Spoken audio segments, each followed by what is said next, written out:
Advertencia. Todos los puntos de vista revelados durante este programa pertenecen a las opiniones del espíritu que se intencionó para entrevistar y de ninguna manera corresponden a mis opiniones personales. Como medium parlante, ofrezco un canal de comunicación para que por medio de estos contactos cada espíritu se exprese libremente.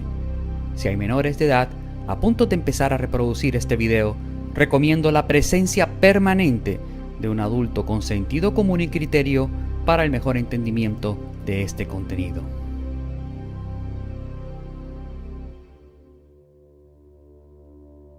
Les pido apoyarme con su like, manito arriba, ya que de esta manera ayudan a que el algoritmo de YouTube recomiende este video a otros usuarios de la plataforma.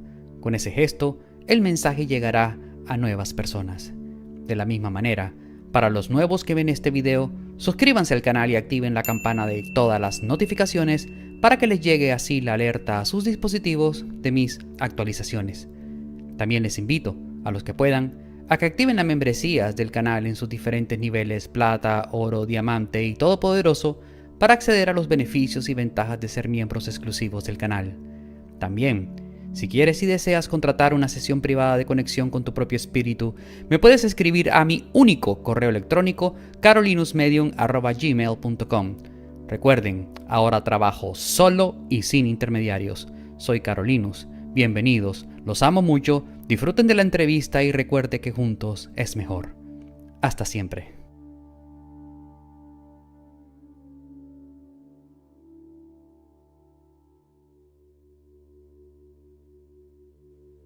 Muy buenas noches, soy Carolinus. Hola Dai, ¿cómo estás? Hola Carolinus, muy contenta, muy emocionada por esta tan esperada entrevista. Así es, Dai, vamos a hacer esta noche, en este estreno, esta noche muy especial, el estreno de la sesión mediúmnica en formato de entrevista con el espíritu de el hombre sabio de negro. Personaje enigmático que salió o se reveló o se manifestó por primera vez en la sesión de entrevista al espíritu de Jesús de Nazaret. Eh, Enigmático porque no está en la Biblia, ni está en ninguna fuente histórica de conocimiento. Por ningún lado apareció, nada más apareció en la sesión. Y mucha gente está pidiendo que hagamos esta sesión.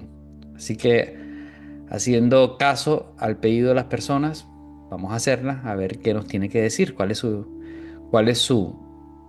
versión de la historia de Jesús.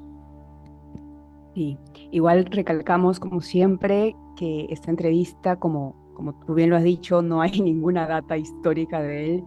Las hemos elaborado en base a las entrevistas que hemos realizado en esas investigaciones de las crónicas de Tierra Santa, en base a mi intuición, en base a toda esta sabiduría que se pudo observar. Así que vamos a ir fluyendo juntos en lo que vaya surgiendo, así que todos por favor con muchísima apertura, con una intención plena de que toda esta información nos ayude a elevar nuestro estado de conciencia a todos, independientemente del mensaje, es la energía que estamos cultivando. ¿Sí? Así que bueno, ya nos hemos preparado, Carolinos, ya estoy lista. ¿Y tú? Sí, claro, ya estoy listo, por supuesto.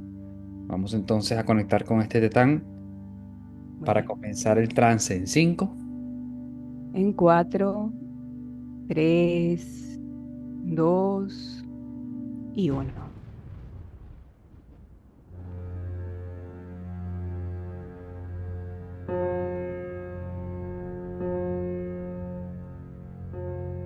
Soy el hombre sabio de negro. Hola, muy buenas noches. Estamos aquí esperándote, hombre sabio de negro. Lo sé. ¿En qué puedo servirles? Bueno, te quiero dar la bienvenida de parte de todos los oyentes que en este momento están percibiendo tu presencia a través del cuerpo físico de Carolinus, con quien vas a poder expresarte con total libertad a través de su voz y sus percéptricos. También, como parte de mi función, es preguntarte si tú, a través de los pensamientos de Carolinus, estás de acuerdo en poder realizar esta entrevista junto conmigo y apoyarnos a la elevación del estado de conciencia de todos aquí. Estoy de acuerdo, si no, no me hubiera manifestado. Muy bien, te voy a hacer varias preguntas y bueno, estamos aquí para aprender. Así que vamos a comenzar. Sí, ¿Quién fue realmente el hombre sabio de negro? Tengo aquí a Rol, que animó al hombre sabio de negro a nivel espiritual, o también a la esencia. ¿Existe? no existe una esencia, puesto que no hay una creencia sobre mí en la historia de la humanidad. Ujú. Entonces estamos hablando con la conciencia superior, con el espíritu integrado en su totalidad. Es correcto. Bien. Cuéntanos cuál fue tu nombre completo en ese rol. Jesús de Galilea, ¿Dónde naciste? Rom. Bien. Cuéntanos cómo fue tu infancia y tu vida como Jesús de Galilea. Mis padres eran terratenientes. Mi padre era senador. Mi madre ama de casa. Y fueron en secreto religiosos. Siento que mi padre sentía que debía ocultar sus creencias. Nunca supe por qué realmente. Pero yo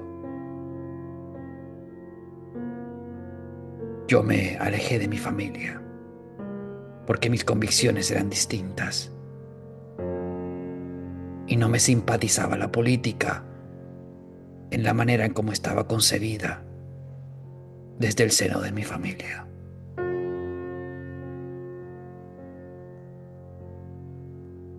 ¿Y cuáles eran tus ambiciones? Destruir a Roma.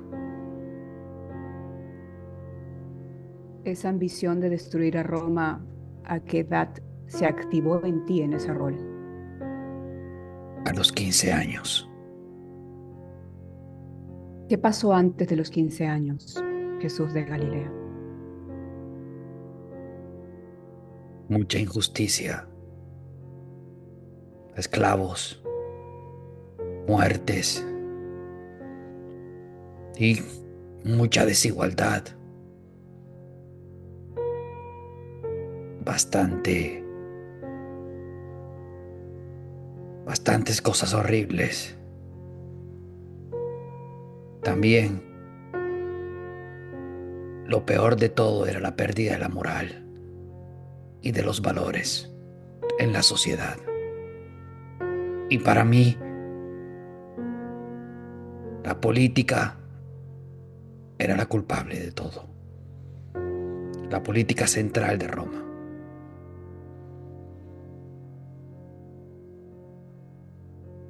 ¿Hubo alguna experiencia en específico que te marcó a ti o a alguien cercano que amabas, por lo cual se activó toda esta injusticia? Porque era algo común en esa época. ¿Por qué tanto? No realmente. Mi familia tenía muchos privilegios. Tuve mucho acceso a cosas que otros nunca tenían. Tuve alta educación. No recuerdo en mi infancia haber visto algo que me haya afectado directamente a mí.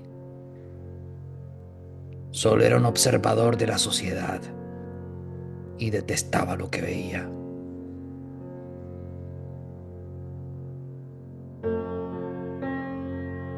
Puedo percibir que tal vez esto venga como de otra vida. Esta energía de hacer justicia. Sentía que las cosas estaban mal solamente, que la humanidad estaba mal. Y sé que sigue mal. aún sigue mal, ¿cierto? Estamos entrando a un puente de transformación, pero sí, hay ahora todavía mucha oscuridad. Es parte de, Entonces y sabes, tú lo sabes. entonces sabes de lo que hablo. Sí. Ahora, ¿a qué edad saliste de Roma? Me dices que has tenido una buena vida en Roma, dentro de todo el parámetro, una buena familia, pero tenías esta inclinación interna, emocional, espiritual de hacer justicia. Entonces, ¿cuál fue tu punto de quiebre? ¿En qué momento tomaste la decisión, voy a salir de Roma, Cuando mi voy a madre hacer algo? falleció, cuando mi madre falleció, ¿A qué edad fue? me fui a los 16 años. Ok.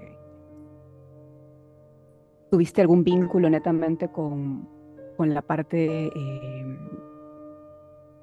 a ver, con Roma, pero me refiero con la parte del imperio como tal, o no te involucraste en absoluto con nada de ellos?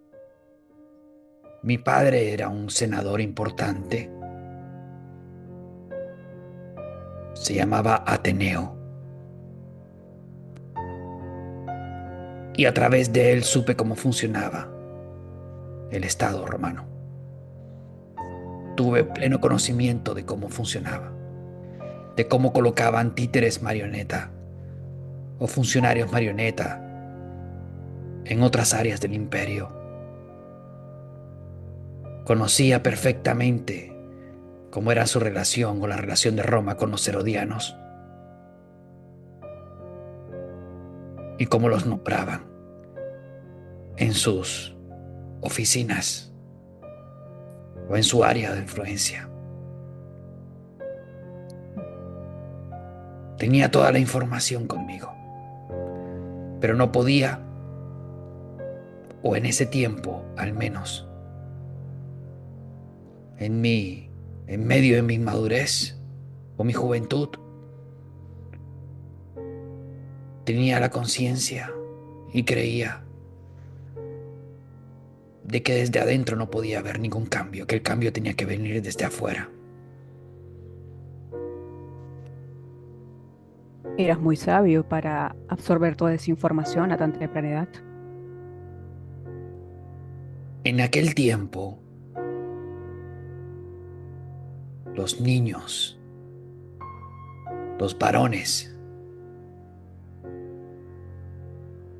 orábamos muy temprano, a muy temprana edad.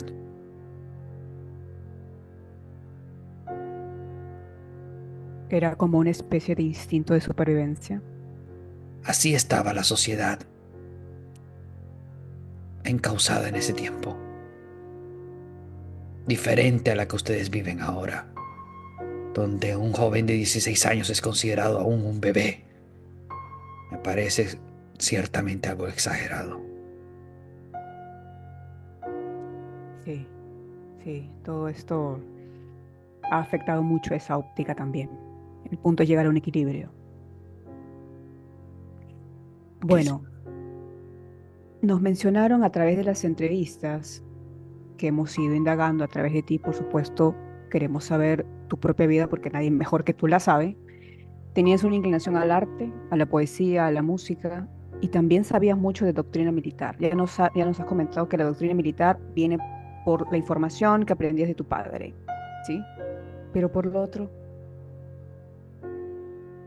A través, en esa vida en particular, a través de mi familia y de mis conexiones, las conexiones de mi familia. Tuve formación militar desde los 10 años.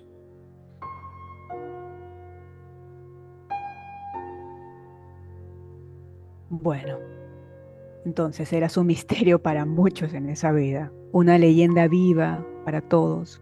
Mantenías suprema discreción y poco involucramiento en la sociedad. Cuéntame, ok, sales de Roma a los 16 años y ¿qué pasa? ¿A dónde vas en específico? Sabía de una organización judía que prometía cambiarlo todo, y eran los celotes. pero tenían pocas maneras de financiarse. No tenían recursos, o si los tenían eran limitados,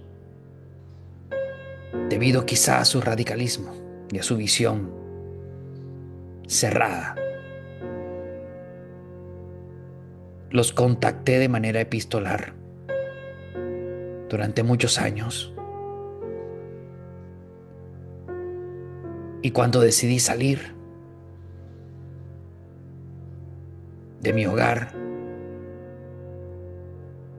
entonces ellos me recibieron. Por supuesto, también recibieron mi fortuna o mis recursos. Entonces, a través de mí, que les di una inyección económica importante, pudieron ser más notables en la causa justa o en su causa política que ellos tenían, en esa causa política que ellos tenían y en esa visión que ellos querían imponer.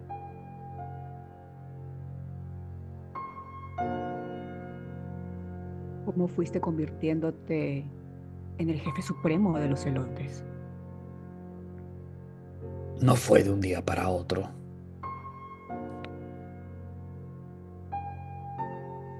Fue, Ujú. no fue fácil. Por supuesto, los recursos abrieron puertas. Tenía conexiones. Es decir, yo les di a ellos conexiones. Pude tener acceso a funcionarios como los herodianos, como algunos fariseos, me refiero a sus élites en Palestina. Y pude camuflarlos a ellos entre estos movimientos. Y también dimos varios golpes contra la estructura romana en algunas poblaciones, gracias a la inyección de recursos y a toda la estrategia militar que era mía para sabotearlos, sabotear la estructura. ¿Sabes cómo se sabotea la estructura? La clásica guerra de guerrillas. Obviamente adaptado en esa época, ¿no? Era muy diferente. ¿Cómo era una guerra de guerrillas en ese entonces?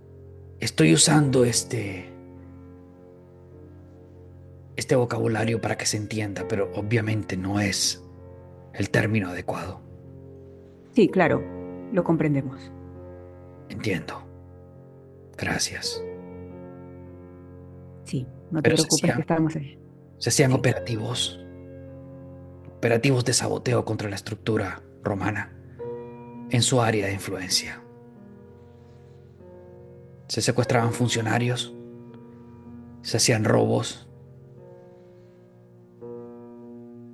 secuestrábamos cartas a los mensajeros. Yo pensaba que la comunicación era en ese momento, y creo que sigue siéndolo, la herramienta más importante que puede tener una organización. Si le cortas la comunicación, entonces es más fácil ganarles la guerra. Me enfoqué mi estrategia en cortar la comunicación, secuestrar a los mensajeros, a los que llevaban las cartas, los que llevaban las fortunas, los recursos, el oro, porque muchos de estos funcionarios, muchos corruptos, confiscaban, robaban oro en otras áreas de influencia y utilizaban soldados que supuestamente estaban hechos para servir al pueblo de Roma y al emperador, dicen ellos, para robar y para apropiarse de los recursos, el oro, la plata, las monedas, titulaciones de tierras, entre otras cosas. y lideraba operativos para poder sabotear eso. Eso tomó varios años. Mis operaciones militares eran exitosas en la inmensa mayoría de veces y eventualmente me convertí en el líder.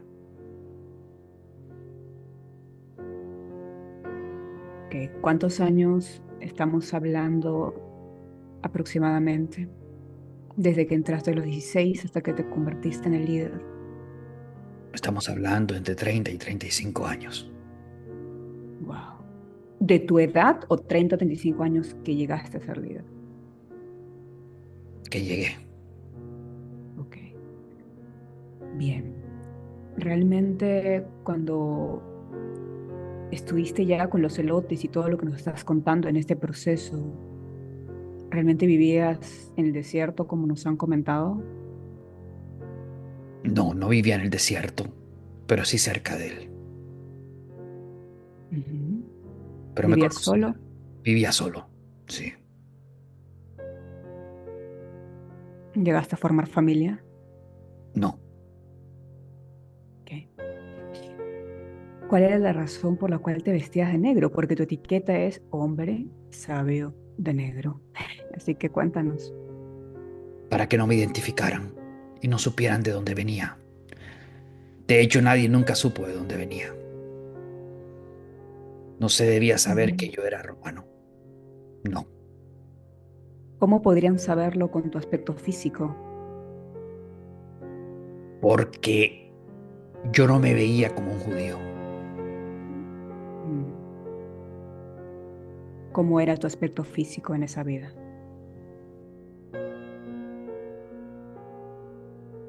Era blanco, tenía los ojos claros, marrones claros. Me parecía más al Jesús ese que ustedes ven, que relacionan con el verdadero Jesús de Nazaret, que a lo que realmente era Jesús, ¿se me entiende? Sí, sí, sí, claro. Porque el verdadero Sí. Jesús no es como el que ven en los retratos. Ese se parecería más que todo, si acaso, a lo que fui yo físicamente. Ok. Lanzo esta pregunta por si puedes percibir los pensamientos de Carolinus. Es probablemente te canalizaron a ti al pintarlo, a recrearlo. No sabría decirlo, pero tiene lógica lo que manifiestas. Es una suposición, claro, es como puede ser. Bien, lo dejamos ahí. Bueno, antes de entrar a la parte con Jesús, que es lo que queremos, de hecho, en su gran mayoría saber, ¿qué dones y talentos tenías como Jesús de Galilea? Convencer a las personas. Oh, poder de convencimiento. Sí, Es un gran poder, ¿ah? sí. Es un arma de doble filo también. En aquella vida se usó de buena manera. Bueno, entonces, ahora cuéntame, ¿a qué edad conociste a Jesús? Tú, ¿cuántos años tenía él? También Jesús. ¿Y cómo fue tu primer acercamiento con él? Fue a través del padre de él, que era mi seguidor. Su padre era menor que yo, unos 10 años. Jesús era un niño, muy niño. Tendría 13 años cuando lo conocí, o 12. Ya yo era una persona mayor. ¿Cuántos años? No puedo dar la fecha. ¿Pasabas los 30? ¿Te refieres a mí? Claro. No, no, fecha no, pero tu edad me refiero. Yo era mayor de 30. Ok. Sí. Y él llega a mí por su padre, José. José era un gran seguidor. José estaba muy comprometido con la causa, pero no era un celote. Recuerda que a pesar de yo ser un celote como tal, no tenía no era sectario, nunca fui un hombre sectario. Sabía que había que hacer unión de varias fuerzas para lograr nuestros objetivos. Y el padre de Jesús era un judío, no necesariamente un celote, y se convirtió en un gran amigo. Y creo que llevado por el corazón, elegí a Jesús, a su hijo. Además que era muy inteligente, tenía mucho potencial. Y podría decir que casi lo quise como si fuese hijo mío. Entonces O sea, claro. por eso lo preparé. Más o menos a qué edad comenzaste a preparar a Jesús. Me refiero a edad de Jesús, aprox. 13 años. Ujú, ujú. Entonces, esta llevada del corazón que me dices era por primero por el padre de Jesús, que era tu amigo, ¿no? Que se convirtió en tu Ah, amigo. por el padre, Sí, sí, era mi por el amigo. padre. Ujú. ¿Cuál era tu afinidad espiritual energética con Jesús? Almas gemelas de Mm, vibración. ujú, ujú, La preparación con Jesús no fue de la noche a la mañana. Duró ujú. muchos años. La edad oficial que hablan de él es aproximadamente la correcta. Sí. Esta preparación que nos cuentas fue solamente en un espacio, fueron en diferentes lugares, diferentes, eh, acá ahora le decimos países, pues no, pero países, Sí, ¿cómo fue? diferentes lugares, incluyendo Egipto. Egipto más que todo. Bien, Todo con mis Egipto. recursos. Mm, claro. Se lee, y eso te lo cuento nuevamente, revisa los pensamientos de Carolinus, por favor. Se lee en las escrituras que, entre comillas, el demonio se le aparecía en el desierto a Jesús. ¿Tú crees que hacen alusión esto a ti? Sí, Ujú. porque los También nos... celotes eran vistos como demonios, como Oh, terroristas. o sea, el demonio es una etiqueta para los celotes en esa época. Es decir, no en el sentido literal. Me refiero a que eran vistos como personas muy violentas, que creían en la violencia. Entonces, había cierto estigma ahí. Por eso no, yo no me dejaba ver, por el estigma que había. Entiendo, te protegías mucho respecto a eso. Exactamente. Era un distractor también. Sí, pero decir que éramos demonios o que era el demonio es una tergiversación. Ujú, ujú. Bueno, nos contaron que mantenías entrenamientos, retiros espirituales con Jesús en el desierto. Ya me contaste que era por eso. Pero ahora que mencionas Egipto, me da curiosidad en qué consistían estos entrenamientos con Jesús desde los 13 años en adelante. ¿Cuál era la dinámica? A través de mi historia conocí muchos maestros, muchos de ellos en Egipto. Entonces yo entregaba a Jesús a estos maestros para que lo entrenaran, para que tuviera conocimiento. Más que todo fue eso, conocimiento, preparación, como cuando vas a la universidad. Esto no era Sí, gratis, era muy costoso. En aquel tiempo fue muy costoso, económicamente hablando. sí. Era un lujo el conocimiento. Así es, En Egipto, ¿en qué se especializaban en enseñar los maestros? de todo, hasta astronomía, Ujú, ciencia, sí, astronomía, historia, funcionamiento del Estado, funcionamiento de Roma, conocimiento puro. No vayas a pensar que te enseñaban a desdoblarte o a meditar. No, no estábamos en ese estado. Aquí el conocimiento debía ser militar y político, y esotérico en algunos momentos, pero más que todo militar y político. Sí, había una fusión de todo ello.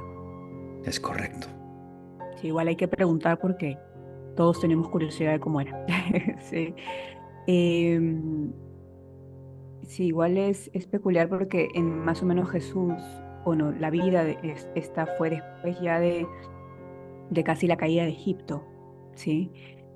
Entonces es importante saber que todavía se mantenían los maestros en ese momento brindando sus servicios, ¿no? Maestros habían, y también en la India había. Muchísimos.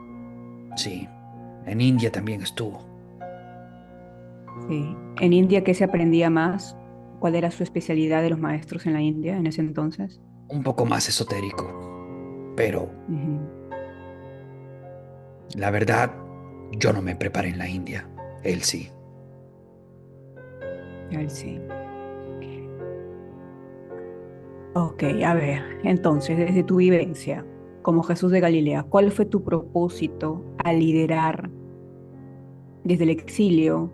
Ya nos has contado como por las razones por las cuales fue así, todo este movimiento de unificación del judaísmo y expulsar la influencia de Roma. ¿Cuál era tu plan? Precisamente eso lo que acabas de decir. Unificar todas las fuerzas políticas que existían y los movimientos separatistas que estaban dispersos.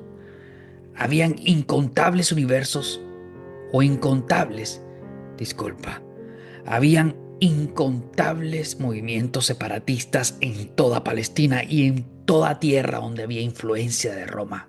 De eso lo descubrí yo en décadas. Tardé décadas en descubrirlo desde el exilio. Mi intención era unificar todos estos movimientos, una empresa extremadamente difícil de llevar a cabo. Y yo creía que Jesús era una herramienta muy importante en el sentido de unificar al menos los movimientos religiosos. Al menos. Porque Jesús no era el único que yo tenía. Tenía 4 o 5 muchachos más, pero divorciados de la parte religiosa, más que todo enfocado en la parte militar en otras zonas del mundo, como África, por ejemplo. Ok. ¿Tienes los nombres de estos muchachos? Si los tengo, ¿Podrías compartirnos? no son conocidos en la historia. Sí, no importa, estamos aprendiendo. Taleo, Mateo, Mm. Isaac, Marela y Suat, Todos hombres. 2 mujeres. Varela y Swat son mujeres. Sí, Bien, bien. Cada uno en diferentes lugares. del mundo, sí. Ok. Importante esto. O sea, era un movimiento bastante grande. Solo que Jesús, la historia de Jesús fue la única que trascendió.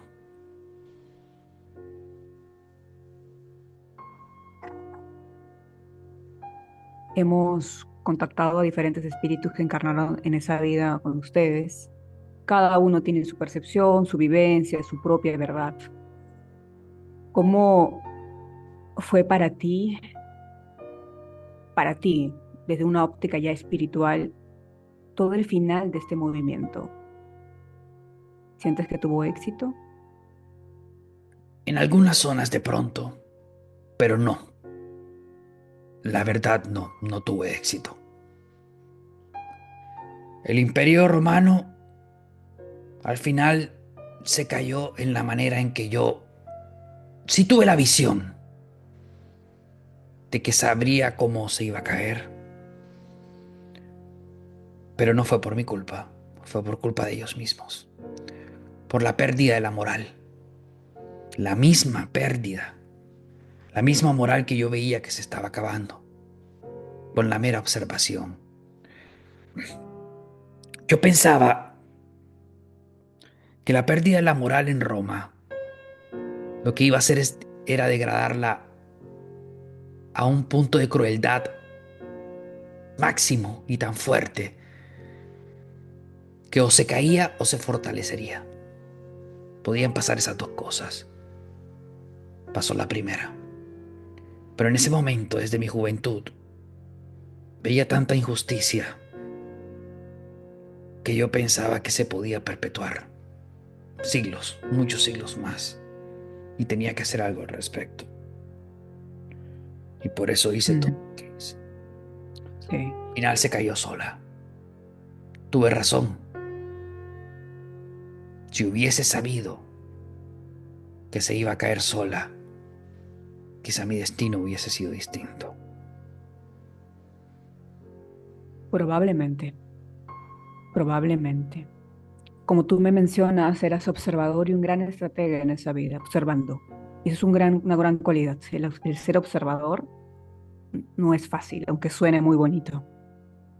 ¿Cuál para ti, como observador, fue la causa principal por el cual el movimiento llegó a su fin? Desde Jesús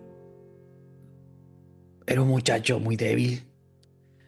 No vi esa debilidad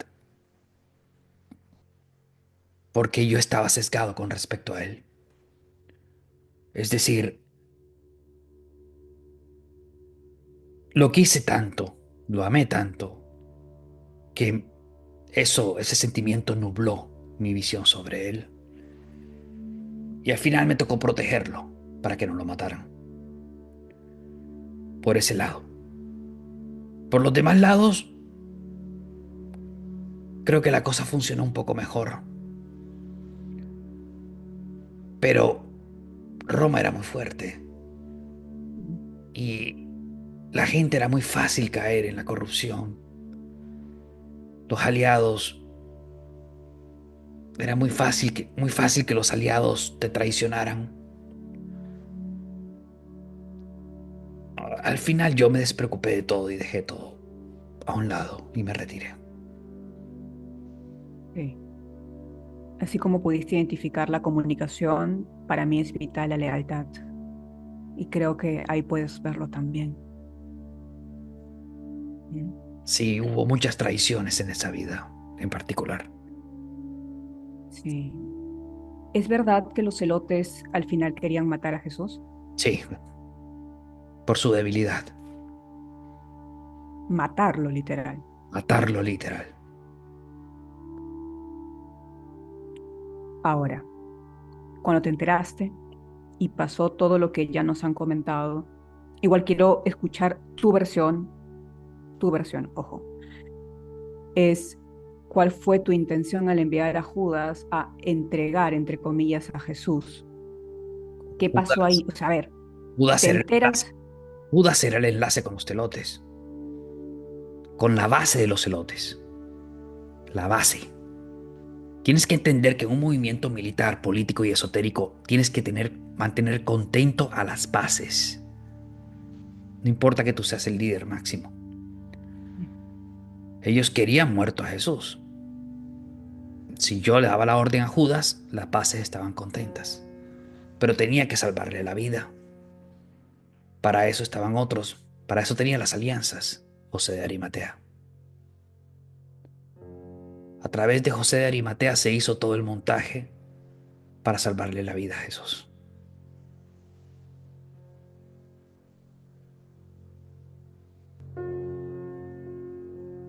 Fuiste el cerebro de la crucifixión. ¿Salió como lo esperaste? Así es, todo salió perfectamente como lo calculé.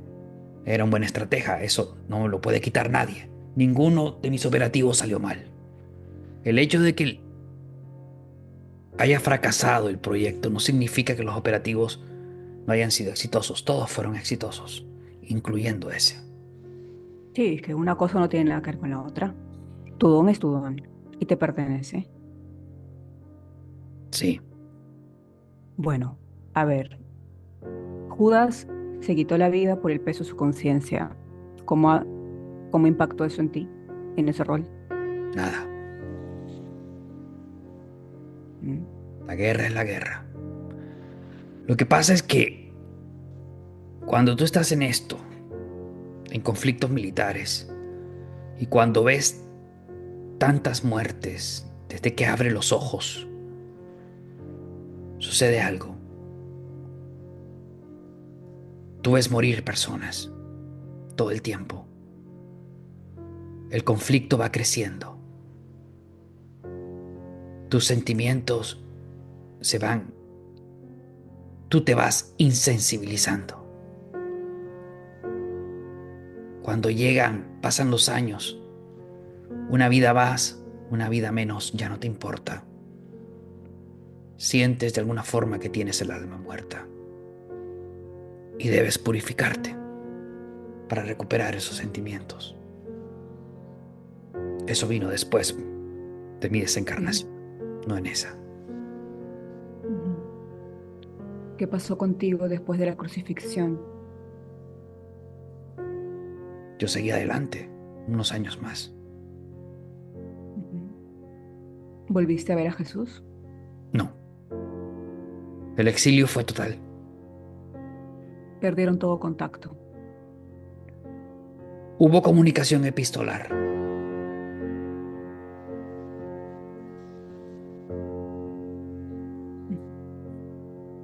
Bueno, me olvidé de consultarte algo. ¿Cómo era tu vínculo con María, la esposa de José, la esposa de Jesús después, María Magdalena? ¿Tuviste cercanía con ellos o no tanto?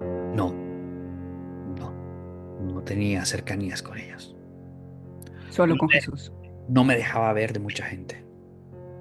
Mm, ok. Bueno, ¿a qué edad desencarnaste en ese rol?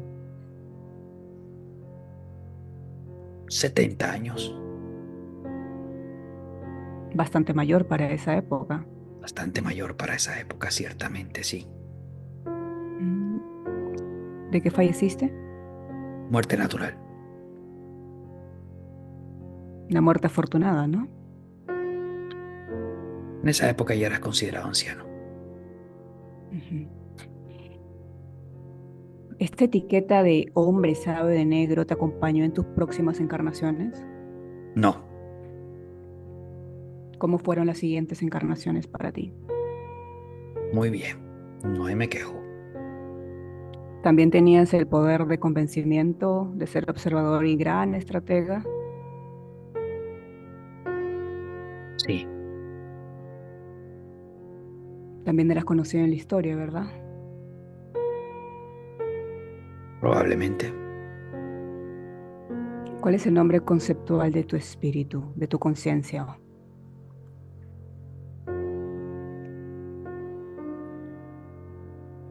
Preferiría no hablar de eso.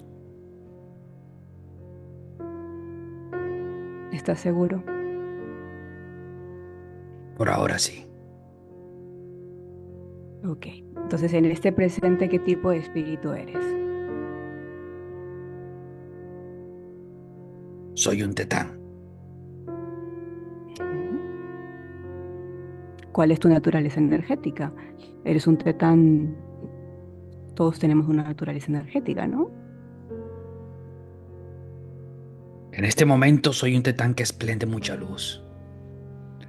En aquel tiempo, en el concepto del sapienta, hombre sabio de negro, no tenía tanta luz. Ujú. Pero ahora sí, recuperé toda luz. Porque los espíritus pasamos por diferentes etapas. En algunas etapas no esplendemos tanto, pero en otras esplendemos mucho, más que cualquier ángel. En otras. Sí. Estoy ahora mismo en esa etapa. ¿Ya has En la, trascendido todos tus karmas? la inmensa mayoría sí. Ujú, ujú. Qué bueno saberlo. ¿Estás encarnado en este momento? Sí, Ujú. ¿En la Tierra o en otra galaxia, en otro planeta? en el planeta Tierra. Entonces tienes una misión también importante, por lo que puedo sentir, ¿verdad? Cambiar. Si hay algo que aprendí es que cambiar el mundo no se debe interpretar de manera literal, y eso fue lo que yo pensaba en aquella vida. Sí, sí. Mi misión es la misma, cambiar el mundo, pero no se debe cambiar el mundo de manera literal como cambiar el mundo en sí, porque si hay algo que es importante es que la conciencia, la cabeza, el cerebro de cada persona es un mundo distinto. La misión realmente es cambiar el mundo de aquellas personas que desean que haya un cambio. Esa es la verdadera Ujú. misión, cambiar el mundo de aquellas personas que necesitan que haya un cambio en su vida. Y lo estamos haciendo. Para mí el cambio del mundo comienza desde el ser. No tienes que hacer algo necesariamente. Tienes que ser, que ser. Hay, Ahí comienza el cambio. hay personas que necesitan ayuda en eso. Sí, lo sé. Estamos en eso hecho. También me dedico a ese servicio. Sí. Siento una energía de neutralidad en ti. ¿Qué vínculo mantienes con Metatron u otras entidades superiores con esta vibración? Hay un vínculo afín en mí como Tetán, como espíritu, con estas entidades angélicas, Metatron, arcángeles, esencias. Me llegan,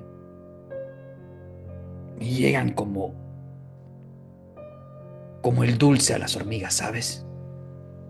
Sí, Tengo ese tipo de afinidad con estas entidades. sí. Es como que son tus guías, hablan en esta encarnación, Están conmigo siempre. en todas las encarnaciones. Sí. Bien. ¿Qué mensaje de fe podrías compartirnos para todos los humanos en esta etapa de transformación en la Tierra?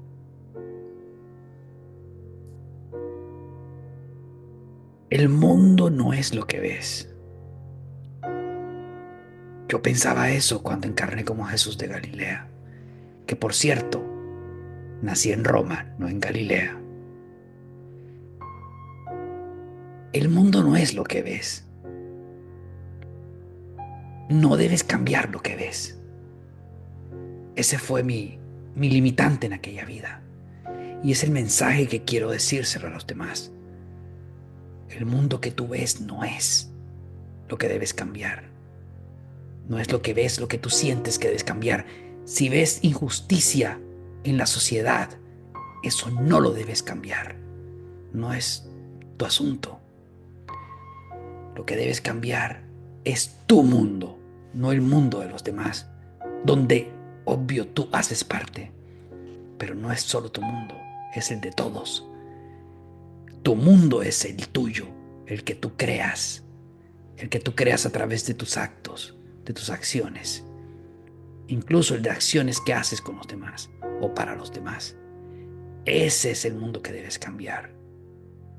Si lo logras, los caminos que se abren son infinitos y te ahorrarías muchas vidas, créeme. Muchas gracias, amado Jesús de Galilea. Y ahora puedes colocar tus manos conceptuales junto con las mías y que toda esta luz de información y esta luz que esplendes se irradia a todos los oyentes esta noche.